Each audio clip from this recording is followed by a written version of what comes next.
Thank you, good evening, and welcome to this particular session. In this session, we're going to discuss a nation on Golgotha, a name that means the mountain or place of skulls, as we shall be looking at how Kenya is hanging on the cross. Now, Kenyans are being prematurely put in the campaign mood with the BBI publicity campaigns picking up pace, and we expect Kenya to go to a plebiscite mid next year, specifically in June next year. The first question that I would like us to ask ourselves is a constitutional referendum necessary for this nation at this particular point in time? The most definite answer is no. We do not need a referendum at this point. We do not need a referendum next year, in the next 5 years, in the next 3 years. We simply do not need a referendum at this particular point, unless it's purely for political reasons. And why do I say this?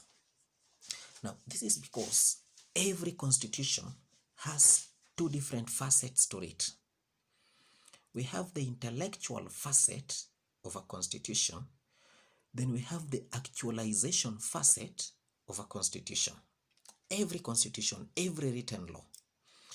Now, the intellectual facet of every constitution is the written constitution. The written word, the grammar, the language used, the strength, the weight of the words. That document gives us the intellectual facet.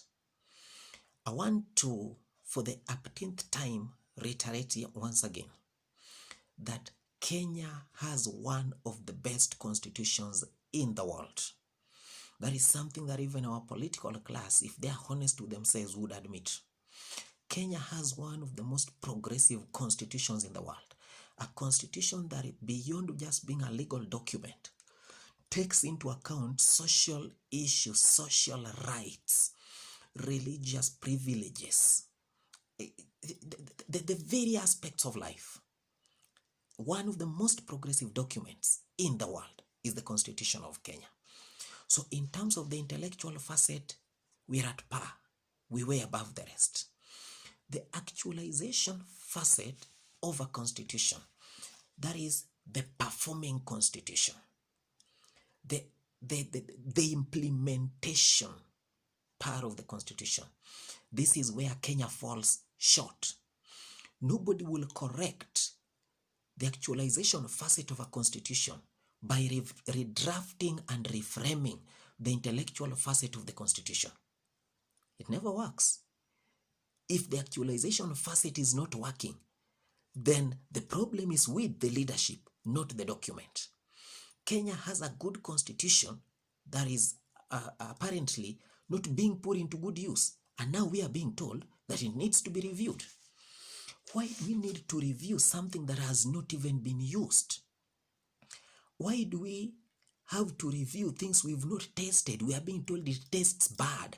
It has not even been. How do you know that food tastes bad before you even cook the food? Here is a constitution. I only want to pick 3 very glaring areas that have been violated by our greedy leaders. The first one is the 1/3 gender rule, and shortfall that prompted the Chief Justice to write a letter to the President of this Republic asking him to dissolve Parliament, because Parliament simply could not implement the 1/3 gender rule. It is in the Constitution, it's embedded in the Constitution, but our parliamentarians could simply not come up with modalities of how to implement that. Now we are being told the Constitution is bad. The second thing that I want to point out is the campaign finance cap. Now, the campaign finance cap was enacted, is contained and enacted in the 2010 Constitution that established a limit as to how much political parties and political candidates could invest in their campaigns in the quest for office.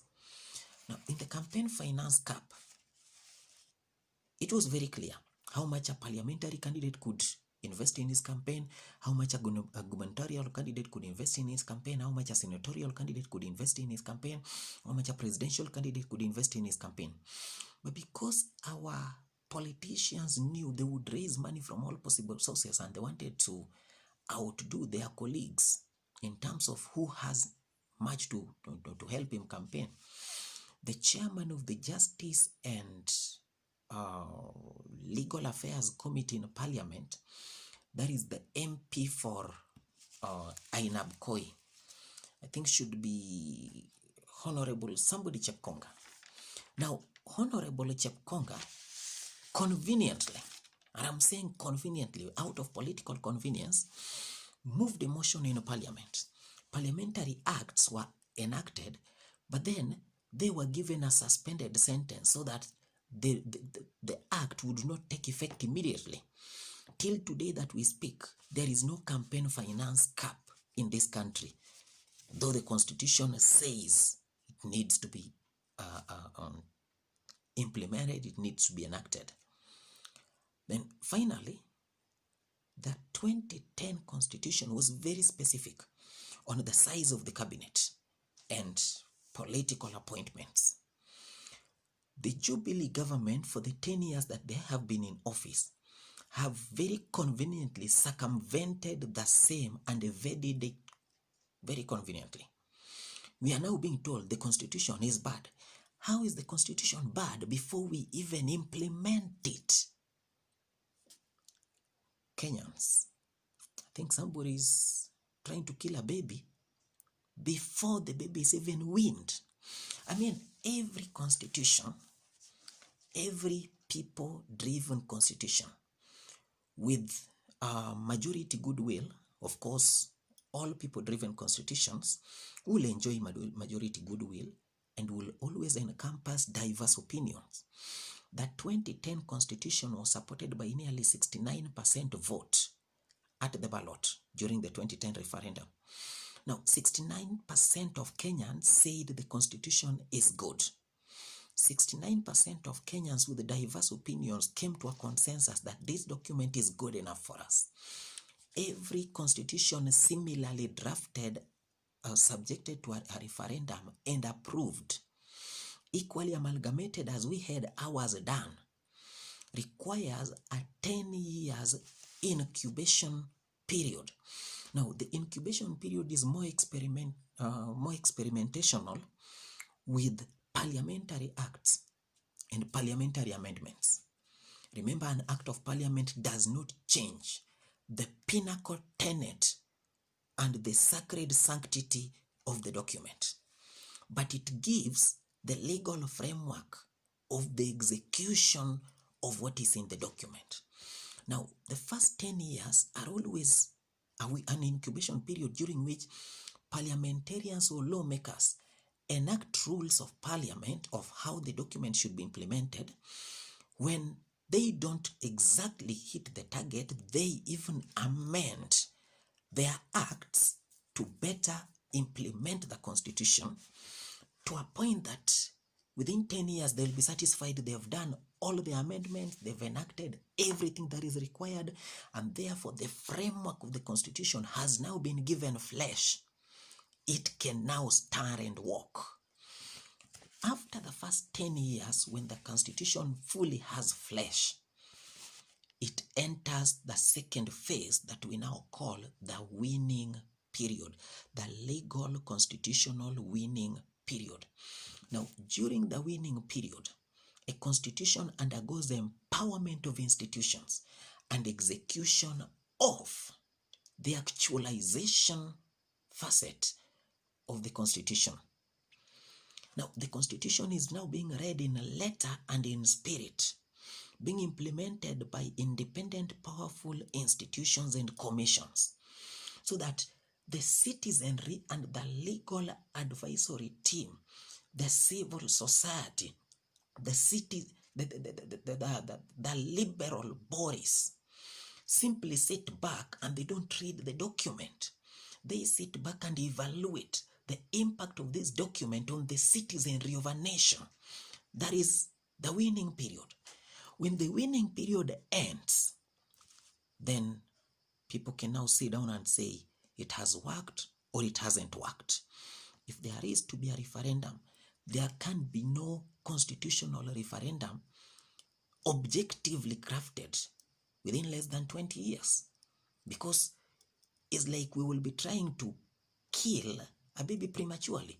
I mean, why pull out a baby out of an incubator and strangle him to death simply because he is peeing on his diapers? The baby can't walk. This a baby who's still in an incubator. Give him time, let him learn to walk, so that after he has learned to walk and he pees on himself while standing on his feet, then you can now say there's something wrong with this child. But if the child cannot stand on his feet, don't ask the child to walk to the latrine. So basically, that is the state of our nation. We do not need a referendum now. The economic state of our country as we speak today, Kenyans have other priorities. Actually, I mean, Kenyans need more plebeian issues like the quality of education that their children are getting. Kenyans are more concerned with how that school in the neighborhood is performing, how that national school is performing. What is the history of this school? What are the chances of my son or my daughter doing well when I send him or her to that school? Those are the issues of immediate concern to us Kenyans. The common Kenyan, the common Wanjiku, is concerned with issues like the kind of hospital within his environment, and they are more concerned with hospitals with qualified doctors and available medicines. Kenyans are currently dying of the COVID-19 pandemic. What they want to hear is NHIF going to pay for my medical bills? Which kind of medicines do I take? Which hospital can I go to? You cannot tell Kenyans that you need a referendum when an MP dies because he cannot get an hospital with oxygen. You cannot tell Kenyans we are going to a referendum when our own doctors are dying of the COVID-19 pandemic due to lack of enough protective gear. I mean, take this money, buy these doctors the PPEs, and let us save lives. Why do you sacrifice this nation on the altar of your political ambition? Why do you hang Kenya on the cross? What is Kenya going to save? I mean, Jesus went to the cross because he was purchasing the prize of the world. When you're taking a nation and hanging it on the cross, what are you purchasing with the crucifixion of our beloved country? Kenyans are concerned with more simple issue like availability of infrastructure and social amenities. I mean, Kenyans want to know, is there a good road network in my village? Has this has this Maram road been recarpeted? Has the tarmac road been repaired? Can I get to hospital when I'm sick? Kenyans want to know, is what piped water, clean piped water available in my village? Kenyans want to know, is there a good church with Christian foundation that I can go to? Kenyans want to know, is electricity available in this village? These are the kind of things that are worrying Kenyans, not a referendum at this point. We are getting our priorities wrong. Kenyans are dying and we are very busy resuscitating our political careers simply because we feel they are suffocating. Kenyans want things like, availability of job opportunities, not import and export market, simple job opportunities. Can that mama mboga sell? Can she be sure that her vegetables are going to be sold? This simple man who walks around with shoes in his hands, this hawker, is there hope that he may come back home with a loaf of bread for breakfast tomorrow? That woman who prepares chapatis and tea and goes to a building site and her only aim is to sell her chapati and her tea to watu wa mjengo, is she hopeful? Is she optimistic that she's gonna sell? These are the kind of things that Kenyans are looking for. Kenyans are not even looking for the prime minister's post that you're using to tell us it's in inclusivity. Kenyans don't even understand what the role of the prime minister is going to be. What Kenyans need is to know, is the head teacher of my local school approachable? Is he understanding? Is he committed to his work? Is he a man of integrity? My local chief, my assistant chief, are they people who can listen to me? Are they people of integrity? Are they people who can combat crime at this level? The local police station, the local police post, can I rely on them to fight crime? My MCA, does he have a vision for this ward? My MP, does he have a vision of how he's investing the CDF money? It's not about a prime minister or a deputy prime minister. It's not about the offices you are creating for your friends and campaigners and relatives and cousins. No, it's not that. It's not about you creating political rewards for your loyal foot soldiers. That Kenyans are not concerned about that. And if Kenyans are not concerned about this, then it begs the question, then what's this referendum all about?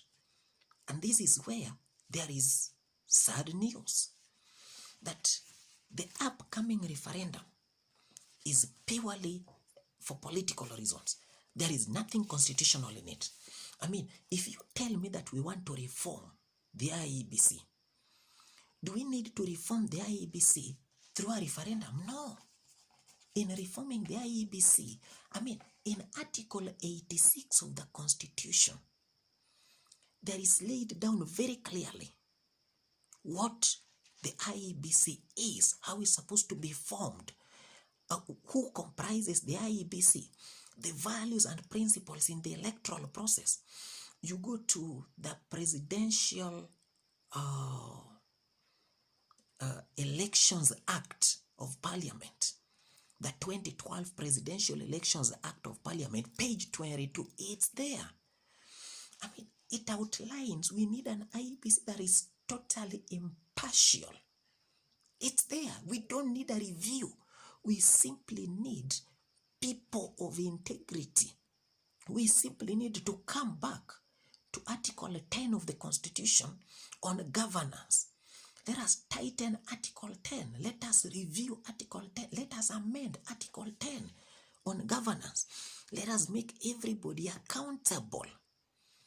Let us make people responsible. Let us make people proactive. Then they can implement Article 86. Article 86 does not even need a review. We simply need proactive people to implement Article 86. We don't even need a referendum. We don't even need constitutional amendments for some of these things. You go to chapter 13 of the 2010 Constitution that we are now being told is bad. Chapter 13 is about the public service and the principles and values. Actually, it's the principles of public service. Now, can we have an IEBC that is made up of men of integrity, then subject them to Article 10 of the Constitution, that is chapter 2 on governance? Read chapter 2 together with chapter 13 of the Constitution, Article 232 on public service and principles of public service. Clause A, B, C, and then read E and F. It's all. We don't need a referendum for that. This referendum is pure politics. Somebody is trying to galvanize 5 major tribes in this country to help him. 1, conserve his power, and secondly, protect his wealth. That is the reality. That is what somebody is going for. Now, which are these 5 major tribes? We've got the Kikuyu ethnic group that stands at a population of about 6.6 million, the largest tribe in this country. We have got the Kalenjin, Of course, the Kikuyu led by Uhuru Kenyatta right now, we have got the Kalenjin that stand at close to 5 million, is 4.97 something, close to 5 million Kalenjins, the ethnic tribe from which William Ruto hails. The third one is the Luo, the ethnic group from which Raila hails, standing at about 4 million Kenyans. We've got the Kamba, standing at about 3.9, 3.87, 3.9 million. Then finally, we've got the Loya, which stands at about 5.3 million. So somebody is trying to galvanize these groups and find a way of ascending into power so that he can protect his ill-gotten wealth. Now, in this equation, the referendum equation, the BBI equation, Uhuru Kenyatta and William Ruto were at some point united. So Uhuru Kenyatta decides to get rid of William Ruto. Now, the easiest way to get rid of William Ruto is to get a third pair of legs that can kick Ruto without him having to bear the blemish of blood. So he got the pair of legs of a very eager Raila Odinga who was willing to kick Ruto and jump and celebrate about it. Raila has kicked Ruto. He's celebrating like he's already in State House. I can say in this video, and I would wish Kenyans to remind me after the 2022 elections, Raila Amolo Odinga is not going to be the president of this republic. Keep that in record. Take it to the bank. We shall revisit that in 2022. Now, the equation is, if we can rope in enough people, promise them political positions, then they can bring their communities. The reason being, Uhuru already knows that his own central backyard is divided. We are very sure, and I can bet my life on this, that the Kikuyu of Kiambu are going to vote anti-Kenyatta. Take that to the bank. The Kikuyu of Kiambu are very bitter with the Uhuru Kenyatta administration for selling them out business-wise, and they're going to vote anti-Kenyatta. The Kikuyu of Nyeri are divided. Ruto is going to get quite a good chunk of votes from Nyeri. Muranga is a bet. Now, with that kind of a scenario, Uhuru Kenyatta would get worried.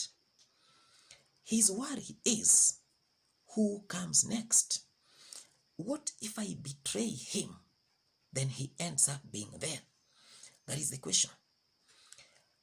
The ICC question that is playing out now may work for him or against him. If the ICC question instills fear into the Kikuyu population, they will vote for Ruto for fear of reprisal. If the ICC issue can be made to look like Ruto was a perpetrator, and therefore his hands are smelling and stinking of blood, it might scare people away from him. It's a very sensitive topic. It's one that I won't wish this country to go back to. But our politicians, being who they are, it's going to be used on the campaigns with varied results. In that kind of a scenario, Uhuru has to look for a potential partner with which to build a merger. The deep state, that is the technocrats and business community that controls the powers that be. That is what we're calling the deep state. Those who control the system of governance in this country, they don't govern, but they control the system. The deep state are fearful and worry. And that is why the referendum becomes very important to them. Why? Because they are looking at the possibility that they might need to bring in more communities. So create enough room to rope in the communities so that you'd be able to get somebody from the Kamba community and bring him in. You'd be able to rope in a few people from the Luo community and bring them in. You'd be able to rope in a few people from Western, that is the Luya community, and bring them in. After you bring in these people, then you will make your government look like it's a national outfit. You will make these people earn you a few votes here and there. Then those few votes that are there, if you can rig your way through, supplement it with rigging, find yourself there. And they're trying to galvanize power by concentrating everything and centralizing government functions around the presidency. My question is, the ODM legislators, in your honest sense of opinion, do you think somebody would empower the presidency with all of those appointments, then serve it to you on a silver platter? Take a minute and take your breath before you celebrate that you're in the State House. Now, look at the way in which government functions are being angled to favor a political mission in this referendum. Because look at, for quite some time, we know that Fred Okengo Matiang'i, the Minister for Defense and Internal Security, has been coordinating national government affairs. We know that Wycliffe Oparanya, the chairman of the Governor's Council, has been coordinating local government affairs. Right now, as we speak, Matiang'i and Oparanya are coordinating very closely so that Matiang'i vibrates with the government political agenda, while Oparanya is trying to sell a difficult-to-buy BBI to the Governor's Council. I'm saying a difficult-to-buy BBI because the governors and the MCAs are demanding that in order for their support for the BBI to be enlisted, then there needs to be an amendment. Retirement benefits should be included in the document. The governors are also saying that Senate needs to be strengthened and it be given veto powers on the laws that are passed in Parliament. So Oparanya is trying to sell a difficult-to-sell BBI to the Governor's Council. Now, 2 days ago, the captains came in handy after they had carefully and cleverly evaded a Naivasha retreat. Remember, there was a retreat in Naivasha where both Uhuru Kenyatta and his elder brother Raila Odinga were conspicuously absent. Why was their absence in that retreat? They knew that the governors had demands. They knew that the MPs had demands. They had actually voiced concerns, and there were limitations in that document that they wanted to be addressed. So instead of Uhuru and Raila facing the embarrassment of MPs with demands, they simply chose to stay away. It was safe for them, but it doesn't quench the fires. Now, about 2 days ago, Raila met a caucus of Western Alliance of governors. It had governors from both Western region and Nyanza region. He was trying to whip them into supporting the BBI document. I don't know how far such measures would go, but he's trying to ask each and every single governor to go and campaign on the ground. Go and publicize the document on the ground. Go and market the document and whip the citizens into submission on the ground. Now, there is the regional blocking, or maybe the regional allocation as to how their campaigns will be coordinated. Now, Mombasa has been given to Ali Hassan Joho to coordinate BBI campaigns in Mombasa. The Rift Valley has been given to Gideon Moi to coordinate campaigns in Rift Valley. Maina Kamanda and Georgia Ladwa have been given Nairobi.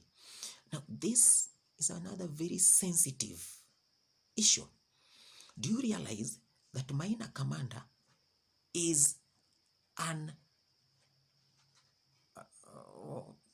I want to call him an electoral reject because Maina Commander lost his position to another candidate. John Aladwa has literally zero influence in Nairobi. They are the people in charge of BBI campaigns in Nairobi. Wycliffe Oparanya has been given Western region to whip his fellow governors and senators into the BBI train.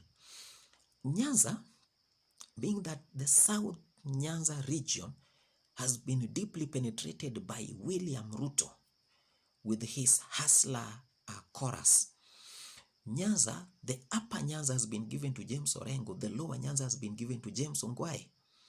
So this is the kind of regional blocking that is being done.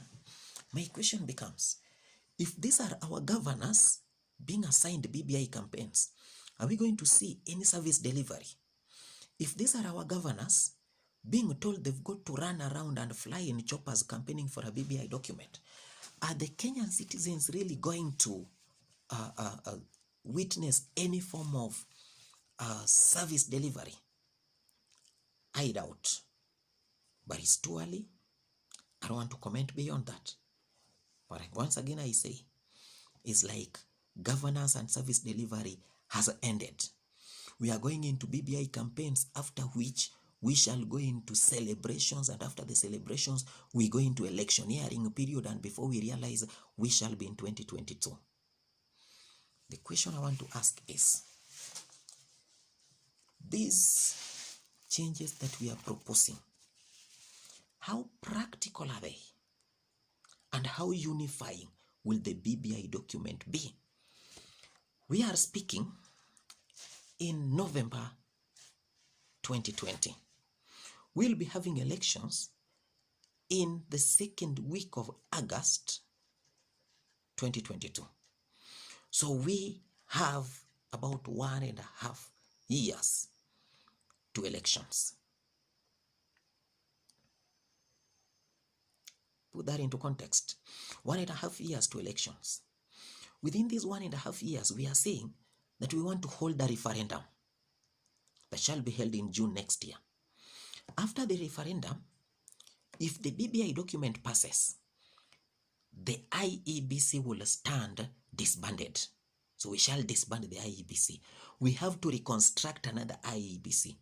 Remember, if it's June next year, we shall be talking of 1 year before elections. So within a year before elections, we have to reconstruct an IEBC. The reconstructed IEBC will have to review and redraw constituency boundaries. That same reconstructed IEBC will have to oversee general elections in 2022. We are in June 2021. We don't have an IEBC. We don't have any act of parliament. All that we have is a constitution. So we are going to parliament. We want to create acts of parliament that shall be giving flesh to the constitution. We want to form an IEBC. We want to review constituency boundaries, and we want to run a general election. I think we are headed for one kind of a haphazard, shoddy election, mad with rigging. And after the rigging, we are going to end up with the most divided nation. There may be no political violence, but we're going to end up with the most divided population. That will be one disputed election. The BBI is going to cause us greater division and confusion than we had before it came.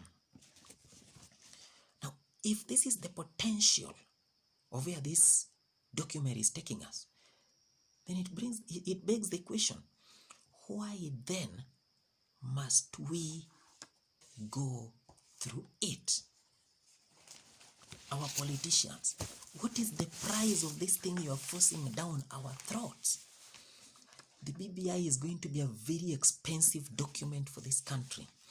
Remember, we've already spent 10 billion shillings on the advisory task force and the committee on implementation. We've spent 10 billion shillings. The other time, we had the joint secretary to the committee very vehemently defending the government. Of course, he had to, because those who defend the government are always rewarded. When you are corrupt, the government rewards your corruption with an appointment. And Look at Martin Kimani.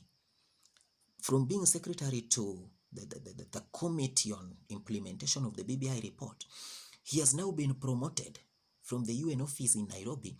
He has now been appointed Kenya's permanent representative to the United Nations Assembly in New York.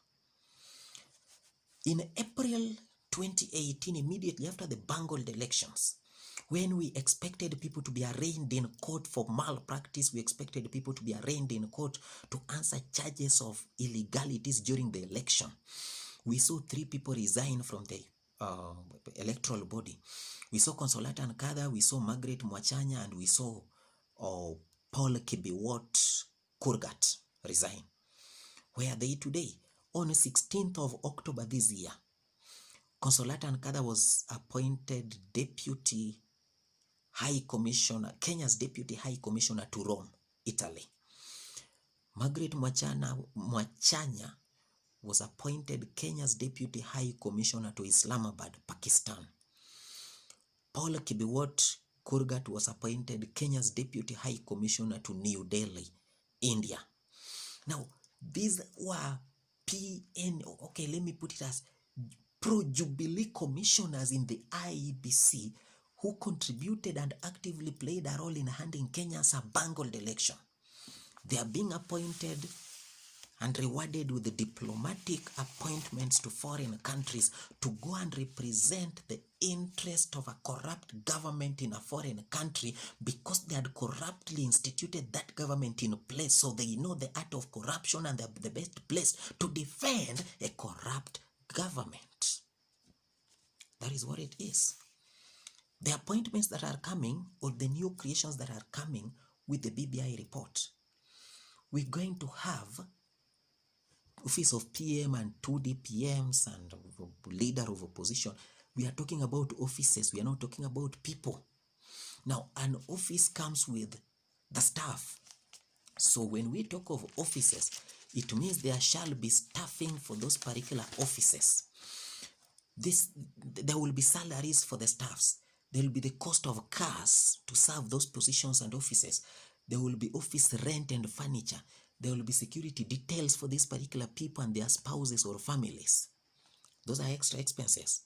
We are increasing the number of senators from 67, as currently stands, to 94. A single senator carries home a basic salary of 621,250 shillings per month, minus allowances. Add allowances there, you get close to 800,000 per person. You are increasing that number from 67 to 94. An addition of 27 more senators earning 800,000 per month. We are increasing the members of our National Assembly from 349 to 360, an additional 11 MPs and 11 additional constituencies.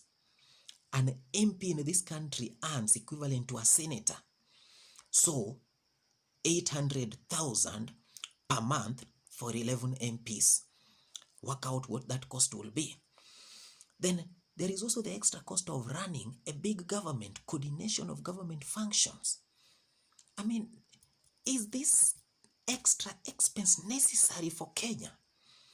I'm imploring upon Kenyans, please reject this document. This document is going to divide Kenyans and hang it on the cross. This document is going to push us into a very divisive elections. Expect, and this is something I still repeat, the deep state is not going to endorse Raila Odinga for presidency of this country. That is something that I already feel it in the air. The moment that Raila Odinga is not going to be endorsed by the deep state, we know who Raila is and we know his foot soldiers. Expect a mad, irate Luo population. Expect a bitter, jilted Kanjelenjin population. We are heading into a divisive election. We are heading into an economic crisis. We are heading into a leadership crisis. We are heading into a dictatorial presidency. We are heading into a polarized IEBC appointed by political parties. We are sacrificing a whole nation. Kenya is being sent to Calvary, Golgotha. I just don't know whose redemption, whose deliverance Kenya is being crucified for. This is a nation on Golgotha, a nation hanging on the cross. Thank you.